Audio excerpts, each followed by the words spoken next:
This is Home Show Radio live on Facebook and YouTube. Your questions, Tom's answers. Now here's Tom Tynan and Charlie Mosier.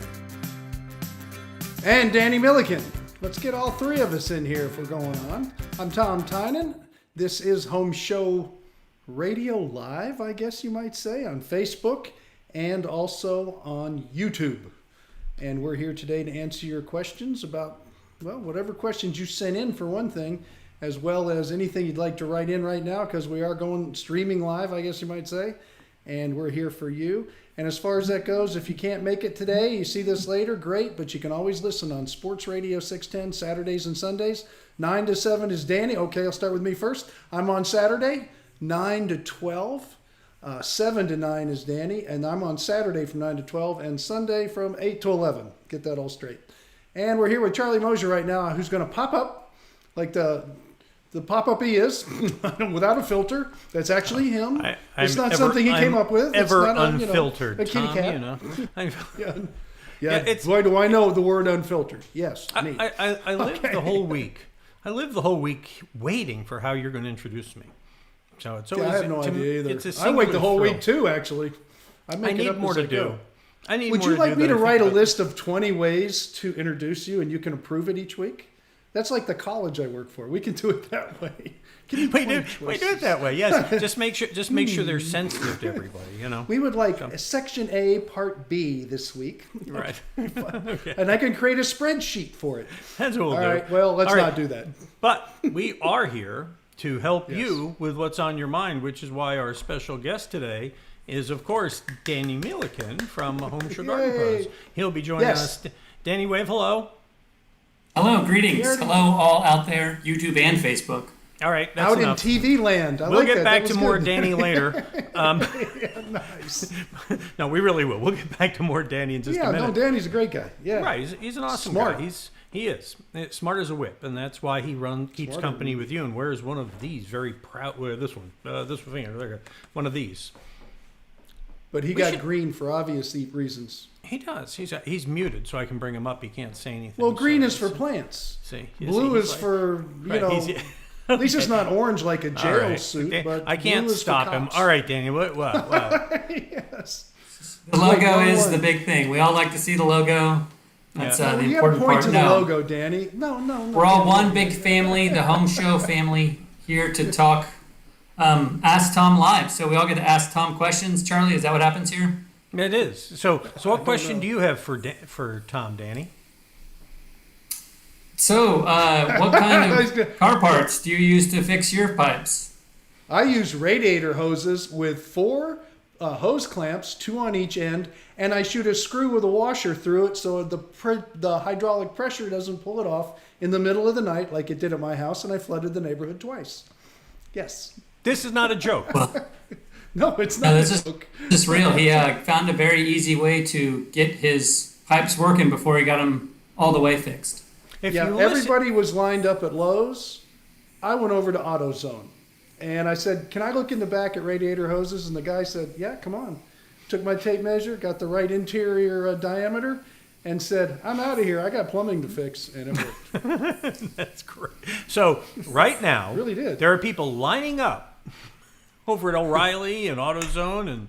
Well, I heard that they quit doing it because it got bad, because everybody was on Facebook, not just me, but all us tinkering guys, we know that trick. Plumbers will use that trick, and they finally said, no, we don't have any more radiator hoses. It was that bad. That's too funny. Well, Danny is here because he's going to help us in a couple minutes answer some questions about, the thing. Plants? Yeah. The recent... it's like he used to talk. I remember when I was a kid and you traveled to the South and they referred to the Civil War as the recent unpleasantness. And it's one of those things. So I'm going to refer to last week as the recent unpleasantness. It's like when we were in the middle of it, we lost a pipe because when I listened to Tom Tynan on the radio, he told me to make sure that, you drain all the hoses and everything, right? What I didn't do is say, Sandy, is that all of them? And so it was my fault. Yeah. But there was one around the back corner by our bedroom, and when we turned the water on, it blew a hole in the wall and blew water across the room. which was exciting. So anyway. But it's all fixed now because Abacus Plumbing, 713 Plumbing, they were out there immediately as quick as they could, and they fixed it for Charlie. Well, let's say this about that. We want to be kind to plumbers. That's our motto this week. Be kind to plumbers. These guys are working crazy shifts, getting minimal sleep, trying to get everybody taken care of, and the supplies are in short supply. And so just be patient. They're getting to everybody. And I know it's easy to say when I've got running water, maybe you don't, but we really don't have a choice. So there's only so many hands and so many pipes. And Tom, I think it drives home the point about what you talk about the importance of training new plumbers. Well, it's funny you say that because on my way home today here, and this made my day. That's why I'm off. No matter what happened today, I am smiling and sleeping well tonight. I went to CVS. I was stopped by a car while I was walking to mine in the parking lot. The gentleman rolled down his window. He said, "Hey, you're Tom from TSC, which is Texas Southmost College." I said, "Yeah." And he goes, "I was one of your plumbing students. I start out with a great job in plumbing on Monday." His wife next to him smiling ear to ear. And my heart just glowed because one of my students, somebody realized plumbers are needed. And that's what I do during the week, and that made me very happy. That's right. That's awesome. All right. Yeah. So, Danny, what we do here normally, and we're going to do a couple of those, and then we'll get to you with some of your questions, is that we answer questions that come to us at homeshowradio.com on the Ask Tom section at Home Show Radio. And I've got one right here for you, Tom, that comes from Deborah at Rosenberg. She says, "I've been without water for about 8 days, and plumbers have tried to fix the plumbing, but when we turn on the water, new leaks keep springing up. A construction company referred me to a plumber who came out, and they fixed leaks twice, but they leave before the glue dries on the pipe, and I have to turn the water on, and then more leaks appear. Sheetrock's falling off the ceiling," she says. "Is it time to repipe my home?" Well, it sounds like she's got PVC. So let's start with the type of pipe she has. A lot of people will call and ask this question or write in and ask this question about, well, galvanized, for instance, and we will direct them to TDT, and they have a Duraflow system where they can, reline the entire system. But when it comes to PVC, if all her joints are popping, that leads me to believe it probably wasn't done with the skill it needed to be done at the beginning. And now that freeze just loosened the joints because the pipes shrunk, and the expansion and contraction of the pipes in opposite directions pop those glue joints, and you put them back under pressure, and she could have that for a while. So I'm not sure what kind of plumber she's calling. I know she needs to get a really experienced plumbing company that can really evaluate her issue. But this might be the case, Charlie, where replumbing or repiping with a PEX product might be in store. And that's why I always tell people it's great. A PVC pipe is wonderful for a lot of applications, but for a primary home and for freeze, it's not a good thing at all. And this can happen. So it's not a candidate for some of the other fixes. If it's that bad, it could be a replumbing issue because nobody wants to go through this over and over again. It's not just that plumber didn't let the glue dry. There's something else going on. Yeah, I've heard from people that no one they know with PEX had a burst pipe. PEX has a lot of types, and the Uponor products are actually freeze-proof. The memory of that material, they can freeze it. It'll expand real big. You can actually beat it with a hammer and crank it back and forth, and then let it thaw, and it goes right back to it has a memory. It goes right back to its shape. So it's very impressive. Where they have problems there is, and you still have to drain your pipes, is the joints. And outside where the hoses come to the house and where the water goes underneath the cabinets to the stops for the sinks and for your washing machine and stuff, those are copper fittings. They can still freeze. So it's still best to drain them, but the probability of having it in your wall like a lot of other people have is probably very slim compared to some of the other pipes. You are right. Yeah, that's where I hear the connections and manifolds and all those, but that's where the PEX was failing. And I didn't know that there was copper at those connections, but that makes perfect sense. All right, let's get another one in here. This one comes, and then we're going to go to Danny. So Danny. Good. I want to talk to Danny. We love you, Danny. We're coming to you. Hang on. I got we're coming. fruit tree questions. All right. Well, good. Timothy in Sharpstown. Have you noticed all the questions today have a certain theme to them? He says, I have and by the way, if you have a question, remember that we are here live and we're happy to help you out. All you got to do is put your questions down here in the comment section. They'll pop up and we can help you out while we're here too live. Let's see. So Greg says, I have a gas water heater that has not come on since the freeze, and the pilot lit, but the heater has not come on. I open up the hot water tap upstairs in the bathroom, and dark brown water comes out. Should I drain this tank? You can try it, but that's not the reason it's not coming on. If it's a gas water heater, the burners are not igniting. So it has to do with the thermostat and the gas valve. And the little dial you have, you can turn it up and down to see if you can manually make it come back on. Maybe that's all it needs. I had to do that to mine where I turned it up and you hear a click and you hear the burners go whoosh and the burners come on. That's not the reason he has the dark water. I had dark water come out of mine. It's because of the freeze and draining the pipes, a little air getting in there. It's going to stir it up for a while. Good reason I always tell people don't drink or make coffee or anything from the side on the hot. That's for cold water. Don't get it out of your hot water tank. It's always got junk in it. But I would tell him to look more so at the gas connections, gas valve, and see if he can manually get that thing to start. It might be time for a new one if the gas valve got all crudded up and it's not working right, because then it's never going to for him. Now, I don't know if y'all are noticing at home, but Tom's kind of like, don't worry, it's not you, it's him. No, what do I do? It's his camera. Don't worry about it. We'll talk about it later. We just we got a little adjustment we have to make because it's like chasing focus, and we'll get to it. And there you go. What if I stay really still? Then it wouldn't be exciting. It would lose all the thrill that is watching you. No, but anyway. You would lose my personality. Okay, I'm ready. So let's get.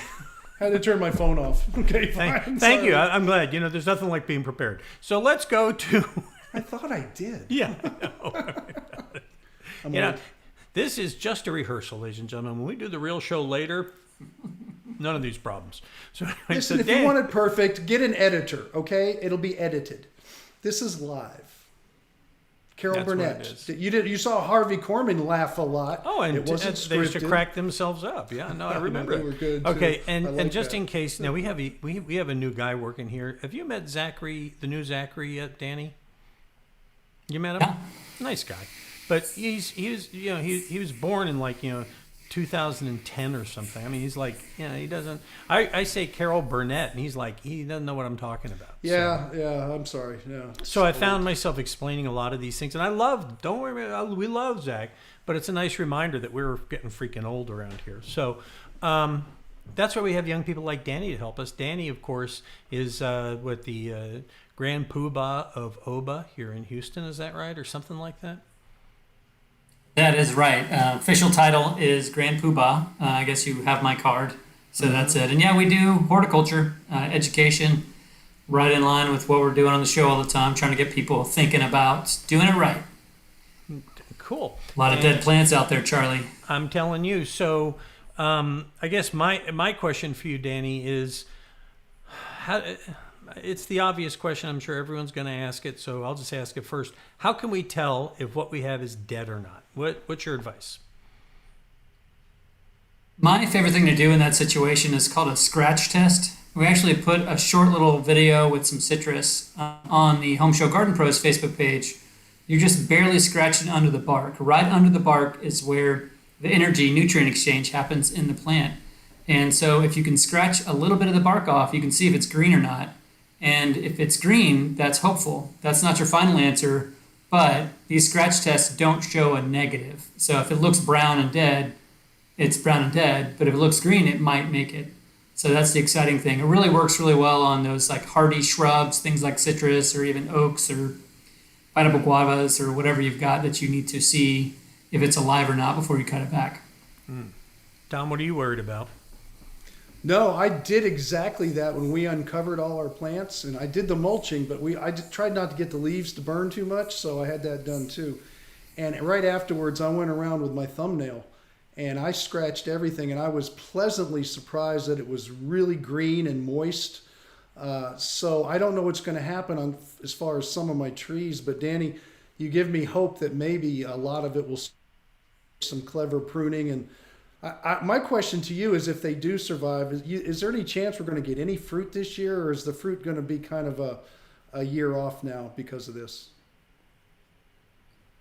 Well, with grapefruit, probably no fruit. Those bigger oranges, larger navels, blood oranges that are a little more complicated. But some of the smaller stuff like satsumas, clementines, maybe even some lemons, definitely kumquats, you may see a late bloom and fruit. It's kind of often a way that the plant itself adjusts to a crisis. It tries to make the next generation. And so a lot of them will force fruit. And so it could be a good thing for us. First thing we want to see is those green buds kind of coming up, showing us where life is. And then you'll know really quickly after the first few buds come out if you're going to get fruit or not. It'll be right then, same time. So 3-4 weeks, we'll have our answer. Now it sounds like I need to call Dr. Phil to find out what kind of mood it's in. Okay, that's good. Is there sound quality? Huh? Wait, sorry, pears and apples? Yeah, that was my other set of trees. They didn't have a lot of leaves on them, but I could scratch them and they were green. Do you think they're going to be okay? Yeah, I think they're going to be great. My peach and my plum they were in full bloom. They were blasting with all the blooms, beautiful, covered with white in the plum and pink with the peach. But the freeze definitely knocked all those blooms and small fruits off, and so we will see again if I get any more fruit, but it's leafing out already. I mean, it's already leafing out. So that is the nice thing about those deciduous plants is they store a lot of energy in the trunk and the branches. Now, I got one here, a question that came to us here. Yes. We got a question here came from CJ in Oklahoma, and I think it's CJ. He said, or maybe CJ's just okay. I don't know. But he says, my avocado trees, speaking of Dr. Phil, my avocado trees are weeping near the ground. Are they history? Yes. Oh no, sorry. So with the avocados, they do not like a freeze, and generally that weeping is water that is under the bark, outside of that nutrient exchange layer that's kind of flowing down, and that should be staying in the plant and not coming out. Now, depending on the amount of weeping, that could be adjusted and changed and maybe even saved. But if it's coming down at the very, very bottom, it's a really bad sign. So sometimes you get a peg or two of what looks like kind of sappy water. But if it's weeping at the ground like that, that's not good. So does that mean that we're going to have some issues with guacamole and stuff later this year? Well, if you're buying all your guac directly from Oklahoma, or buying it from CJ, we're pretty much done. Yeah. The Oklahoma avocado industry is going to take a serious hit. That's going to be a serious hit. Yeah, exactly right. Okay. I guess they're going to have to start using the tofu guacamole up there in Oklahoma. Yeah, a lot of soybeans. So. Okay. I'm good with that. All right. So, is there the stuff that we're waiting to find out whether it's we're going to do the scratch test and all that? Is there anything that we could be doing right now that could help? Anything that's like hanging like it's kind of on the bubble, whether it's going to make it or not? With on the bubble stuff, the best thing to do is wait. Now, if a lot of the leaves singed, you really can go ahead and prune out the top 6 inches, something like that on hedges. So thinking viburnum. Now, a lot of the native plants that were used to being pollinator plants, that whole top is going to die. Lantana, salvia, even Hamelia. And so if you're someone growing those big bushy flowering plants, it's a great thing to do to just cut them all the way to the ground and mulch them really heavily. And I would do the same thing with a lot of my kind of strappier plants like agapanthus, different irises, different lilies, even some native grasses. Just cut them all the way down and let them come back from the roots. Get rid of that stuff blocking them, let the light get to the ground. All that's kind of what we're going for. But no, there's a lot to do right now. We don't have to wait on everything. Most of the natives I have already taken to the ground at my house and mulched it again. So first steps are find the natives, take them down to the ground.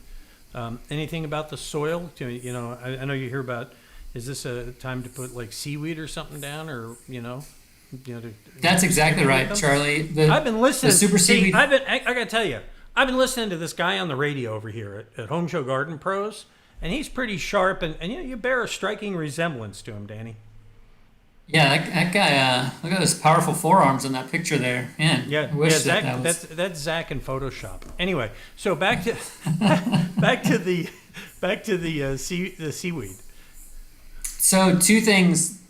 The big thing we want to do is activate roots. And Charlie, seaweed is a great thing to do.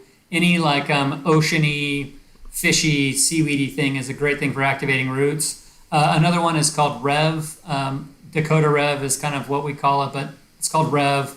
And it is another just root activator, really pushing roots forward. So Super Seaweed from Microlife is really what I'm putting out and just drenching it. So I put it in a bucket, I mix it with a lot of water, and I just pour it out. One thing you don't want to do is overwater. Having said that, we don't want to be watering and watering and watering. That will stress the plants a little bit more, and a little bit more might be the end. So I'd really hold back on water. We're getting some more rain today, so I wouldn't be watering anything. So that rain we have coming in is we should just not have it go somewhere else. No, just don't water those. Yeah. See, it's Water I clear didn't to get me- that one. I was listening very intently too. It's clear to me, Danny, that you don't do the show every week with me like Tom does, because you would know. Just ignore some of the shit Charlie says. Just yeah, move lucky on. you. Gotcha. Learn what everybody who watches the show has already learned, Danny. Yeah. I'm just going to give you a little tutorial here, okay? So, all right. What else? Any other tips you can share with us, Danny, that would help us get ready? So trim down the natives, some seaweed to help activate. Don't water. What else? It is a great time to get new plants in. If you've cleared some space and you're just empty space, the weather looks phenomenal going forward. I mean, I'm sowing seeds in the veggie garden. I'm planting tomatoes. I'm putting a lot of stuff in now that is go time. So the weather's looking great. It's looking like it's kind of spring. And so, if another freeze comes, then another freeze comes. But I'm moving forward. I'm filling my empty spaces with beautiful color and delicious vegetables. Mm-hmm.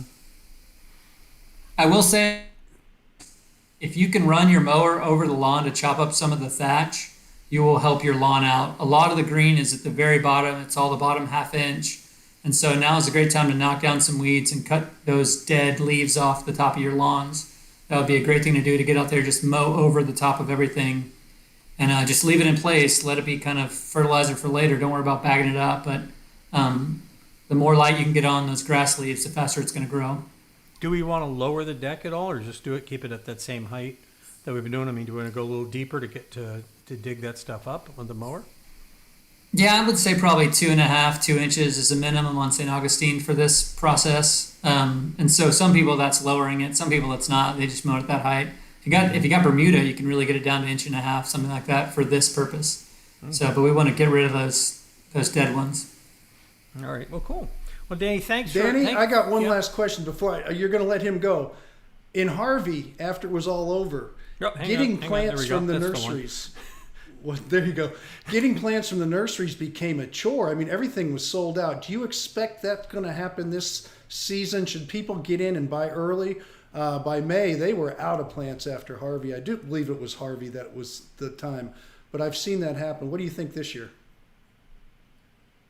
Tom, I've talked to a lot of nursery growers, people knew this was coming. That industry, they knew it was going to come, and a lot of them were able to protect a lot of plants. And so it's not going to be like Harvey that was a really surprise and really wiped out a lot of anywhere, within 100 miles of the coast was pretty much destroyed nursery-wise. And so a lot of the tropicals, subtropicals took a real hit. I don't foresee it being quite as severe as that. I will say, shop local and be flexible, and you won't have any plant problems. Maybe don't do the exact same thing you do every year. I've got to get the white caladiums in or whatever. Mm-hmm. Shop local, shop flexible, and you will be satisfied with the plants that are out there. That's a great point. You could see the freeze coming. We were warned about it. Whereas these other things we weren't expecting such a catastrophe. So, and it hits everybody. Nobody could prepare. I never thought of it that way when it comes to plants. So that's interesting. I'm glad to know. I hope everybody else is too. Yeah, the tough thing was the loss of power, right? I mean, that was what was so surprising, is that everybody made their plans, but then the power was lost and everybody lost the heat that they were going to rely on to protect pipes or plants. So kind of the same situation on both fronts. Thank you. That was awesome. Yeah, thank you. Thanks for having me. Always fun to see you guys. That's awesome. And I'm gonna add one thing to what you said, Danny, about buying local. I can think of 6 places where we'd recommend you go shop local. Any of the Home Show Garden Pros, they're the ones who, all kidding aside, I mean, these are the local businesses that are really invested in helping make your home look great, and they've got the know-how to make sure you buy the right things. When you go to the tent people, you don't know what you're going to get or where it came from, and these guys are careful about what they buy and what they put in the store, whether it's the Kingwood Garden Center, Enchanted, Plants for All Seasons, Warren's, Nelson's, all of them are there to help you out. And of course, our Home Show Pro, RCW, up there at 249. Now, I know he's having a challenge getting stuff in, but he's working hard to get it in, as they all are. And so the key, I think, in all of this is let's remember to take care of the people who are going to be there to take care of us, and always buy local and buy from people who know what they're doing. Yeah, it's wild what we've learned about kind of frontline workers. And you mentioned plumbers earlier. Easy to take for granted these growers and these plant salespeople. So that's a great word, Charlie. Those companies that Charlie pointed out are phenomenal places that are focused on supporting a local economy. I'd encourage you to do the same. You bet. All right. Thanks for having me, you guys. Danny, thank you. Thank you for coming, buddy. It's great having you. Thanks, Danny. Well, okay. So there we are. Now it's you and me again, buddy.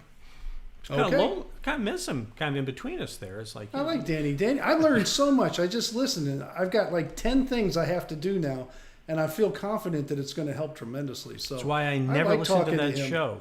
I have enough to do, Actually, since we started producing that show, I want to tell you something. Sandy, my wife, has become the most amazing gardener. I mean, this is somebody who, like me, always used to do her gardening with a fountain pen and a checkbook, but she's learned how to do a lot of this, and is really, and needless to say, it was a much gnashing of teeth and tearing of garments on Monday and Tuesday, looking out at the backyard. Yeah. So, but then I told her, I said, "Honey, look at the bright side. You get to go buy more." And I was going to say, she's still got the checkbook in the pen. She's just planting it herself now. Yeah, but I took out the ink. It still cost. I took the ink out. So that's good. Hey, let's get. I was wondering what that blue stain on your lips was. That's exactly right. All right, let's get back to some questions here. All right, Greg in Copperfield has one for us, Tom. He says, "I have a 2-story and had a few pipes burst. I'm waiting on a plumber, but until the plumber shows up, the hot water heater is in the attic, and I have the valve shut off there. I also have the water off at the house, and the outside faucet's open. I notice when flushing the toilets, water is coming out of one of the faucets. Talk him off the ledge here. Has he got something to worry about?" When he flushes the toilet, water comes out of the faucet? That's what I'm saying. I don't know. That just makes no sense at all. But what I would tell him this, if there's a particular faucet that's giving him this problem, okay, that's the way it is. I would go underneath that cabinet, and I would close what we call the stops. The stops are the little valves right underneath the cabinet that shut the water off to the faucet.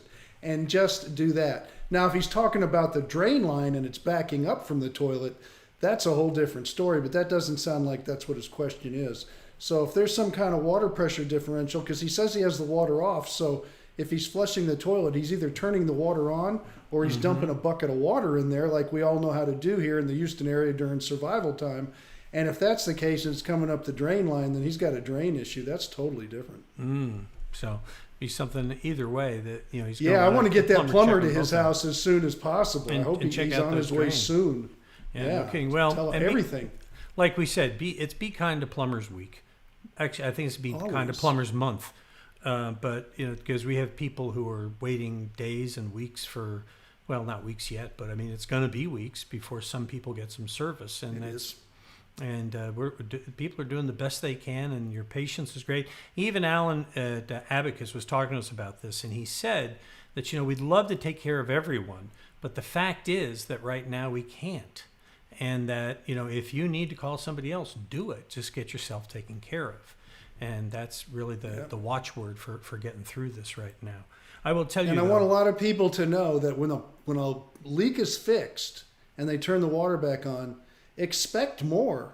That's how they check it. Is they turn it on, then they turn it off, fix another one, turn it on, turn it off, until they're all done. Just in my dad's case, in his place that I'm taking care of right now, we had 3 leaks, and it took them quite a while to find a process to do that. It's in the Dallas area. They had a harder freeze. I wasn't there to take care of it. But as far as that goes, expect more than one if you have one, and you won't know until you get one fixed and the next to the next. Mm-hmm. Well, I'll tell you what Randy told me from Abacus when he came to fix mine, because he came out Wednesday because ours happened real early, and I called, and I don't know, we just got to the head of the line quick. They just, he came, and all my neighbors were like, "How'd you do that?" Anyway, I picked up the phone and said, "Help me," and here he was. None of their business. Yes. Yeah, of course, I was like, "Here you go, help me out." Yeah. No, I didn't do that. I did that before he left, though. But but you know what he told me? He said the way to tell if you have a leak when you turn the water back on. I never thought of this. He says make sure all the faucets are off and turn the water on. He says go out to the meter and look at the little ball on there and see if it's turning. Because if it's turning and you've got everything turned off, you may have a leak. He says there's a strong chance you have a leak. That's what he told me. Yeah, I don't know if you ever can tried do that if it's not something to do with this. Mm-hmm. If your water bill starts going higher and you're saying, "Hey, I don't have anything on," that's exactly what you do. Make sure everything is off, even the ice maker, everything, nothing's running off and on a little bit. Look at the meter, come back 15 minutes later and see if it's registered more usage. If it does, something's going on. Something's It could burning. be the meter. No, I'm serious. It could be yeah. not even their fault. It could be the yeah. meter, and it's the people supplying it have to come and replace the meter. But that's how you look, is you see the valves. You look at the valve. I'll tell you what I saw during this freeze that kind of surprised me, Tom. I saw a lot of people were putting bags of mulch out on top of the meter box for their water. What purpose does that serve? I don't think it does a lot. Anything underground in Houston, as cold as it gets, and I know everybody's cold, it stays fairly warm under there. We have a constant temperature. Even if you're just 6 inches underground, it's the best insulator in the world. I don't know of anybody's water meters that freeze. I've never heard of it. They're pretty well protected and built well. But if it makes them feel more comfortable and they just take a rake and throw the mulch and the grass around the meter box, I'm good with it if it makes them feel better, but I don't think it did a lot of good. Okay. But, a lot of people do things, and I don't have a problem with it, to make them feel more comfortable when they go to bed at night with something like this. So if it's something their dad taught them or somebody came up with the idea and they feel, I'm good with that. That's fine. Yeah, I have something I do when I go to bed at night to feel good too. Yeah, whatever. Okay. What? I brush my teeth, have a glass of water, and that always makes me feel better. What are you thinking? Get your mind out of it. I don't know. Okay. What is anybody thinking who just heard you say that? A whole bunch of things. That's between them and their priest, okay? Not me. Yes. All right? I'm not going there. Me too. All right. Frank in the Heights writes to us, like everyone else, I have plumbing pipe leaks and need ideas for materials I can use to mitigate the situation until a plumber comes out. I've galvanized pipe. Is there some kind of tape I can use to wrap, or a clamp or something I can cover the leak in the short term, Tom? There's what they call Fernco fittings, which is a company, but there's a whole bunch of different ones. They're actually rubber sleeves that go on and have hose clamps on there, and you can clamp it down and fix it. You can cut a piece out like I did and just use a hose or some of the hoses you can buy from plumbing departments if they have any, and just use hose clamps. So you can isolate sections. You can cut the leaks right out and just put one of these fittings in there, and they have them for the drain lines too. But the problem is how do you get your hands on them? Like I mentioned earlier, went to the auto parts store and got a radiator hose for who knows what car. I just was looking for the right interior diameter. It was 1 1/8 inch I was looking for. And so I found that, and it bent right into shape. But that's what you can do, is you can isolate the leak, cut it out, and connect it with one of those fittings that are made for that. Or you can actually use radiator hose and hose clamps. It will work. I know. Yeah, we talk about waiting, getting a good qualified professional out. And when I watch Randy from Abacus working on my burst pipe, yeah, I saw why you want a professional out there doing it. Yeah, for permanent fixes, yeah. Well, because I watched, the guy comes out, and obviously the first thing he does, cuts a nice, he didn't just cut a hole to get at it. He cut it nice and square so that, the sheetrock is going to patch in there real nice, which was a nice touch. But he also went and sprayed the fire retardant around it before he started soldering, and he had a fire extinguisher right there at his feet. And so, because you can burn a house down real quick with this stuff. Yes. So. And you have copper. That's good. I have copper too. That's one of the premier pipes until the PEX came along. So that's a good thing. Easy to fix. It's easy to cut out and easy to solder a little sleeve in there. I have new copper now. I have new copper. About this much. So no, it's very shiny, I'm sure. It's shiny. I hope he insulated it before you put it back together. Sandy, you said you like shiny things. Okay. Yeah. Here you go. Last question we have for you today. My sheetrock, this is from Vitena in Humboldt. She says, my sheetrock was damaged in my garage from a pipe that burst during the freeze. Do you recommend that I insulate my garage before my sheetrock is replaced? It's attached to the house. There's no heating or air conditioning in it. And who would you recommend to do that kind of repair, Tom? The only wall, first off, the only wall I would insulate in an attached garage would be the wall that is the same wall as that's in the house. You have that wall that separates both. The rest of the garage, it doesn't make any sense to insulate. It's not going to do any good. So no, I would not do that. But if it's a common wall, it needs to be insulated with the house, and that can be done by whoever does the patching. It's very simple to do. Rudy's Quality Painting, of course, is a great company to call for, and he's going to be really busy for a while. There's lots of patching and sheetrock work and all that stuff that's going to be done, and a lot of that's covered with your homeowner's insurance. Please, if you have this damage, please call your homeowner's insurance and your adjusters if you have insurance. A lot of that's what the insurance is for, is to cover these costs. But they can put the insulation in, but don't insulate the rest of the garage, just the wall that is common with the house. So, in other words, an air-conditioned space, just that's space. Right. Leave everything else to breathe. Okay. That's right. It's just not going to do any good. Insulation does not make things warm. It just holds heat if there is any. But if it's cold in the garage and it's cold outside, it's still cold. Mm-hmm. I mean, your insulation will be cold too. It's not a heating element. It's just something to separate the two temperatures, the super cold and where you have a heated space, so you don't overuse your heat. It's like the McDLT. No, we talked about that. You don't remember that. Keep the hot side hot, packaging. The cold side cold. Oh, that one. Yeah, I remember that. Yeah. All right. I actually remembered it now. Yeah. Yeah, as much as you try to get things like that out of your head, it's like trying to get the smell of French fries out of your car after you've had them. So I know, but see, even the reason that didn't work is that one bun was hot and one bun was cold. Yeah, I never thought of that. I did. That's why it didn't work. I remember the story of it now. Well, Jason Alexander, the guy who played George Costanza, he blames himself for the failure of that because he did the commercial for it. And, he blames himself. So. Well, maybe. All right. So let's time to land the plane. Let me cover a couple things. If you want to get a question on our program, by the way, I'm aware that you may have put some questions in that we didn't get. We're having a little challenge here, and I've been trying to fix it during the show, and I'm going to have to go to the eCam people and figure out why we're not getting the comments to come up in here like they should be. And we'll get to the bottom of it, and I appreciate your patience as we work through these things.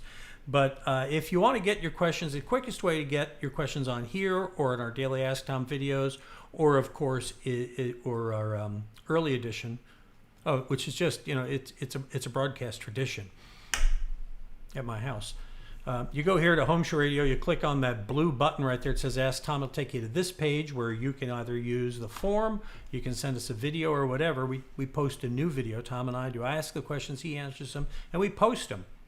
Actually, Zach posts them to Facebook and YouTube and, of course, homeshowradio.com, which is where you will find all our Home Show pros cleverly hidden on the homepage. You scroll down, and there they all are.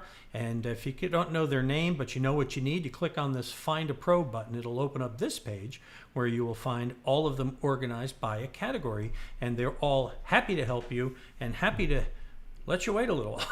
I mean, I don't mean that. I mean, they're all going to be very busy. Good contractors are going to be busy, and you have to decide if you're willing to wait to have it done right, or you want to have somebody fix it for now and then have somebody come in and fix it right later. That's it.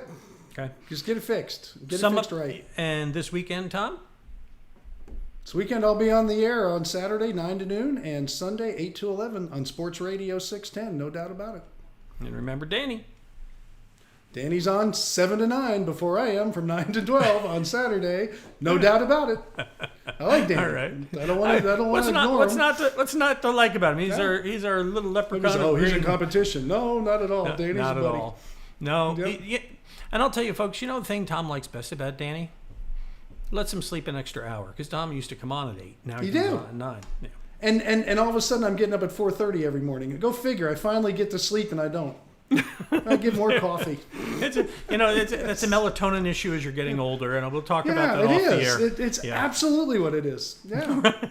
All right. Hey, that's it for this week. We'll see you here again next Thursday. Next Thursday, by the way, is going to be a pre-recorded show, but we have got some surprises coming for you on that. I will be traveling next week, but we will have a show here for you next Thursday at 4 o'clock. It's Ask Tom Live on Facebook and YouTube Live. Got a question? Ask Tom on Home Show Radio. Home Show Radio. Free advice from a pro who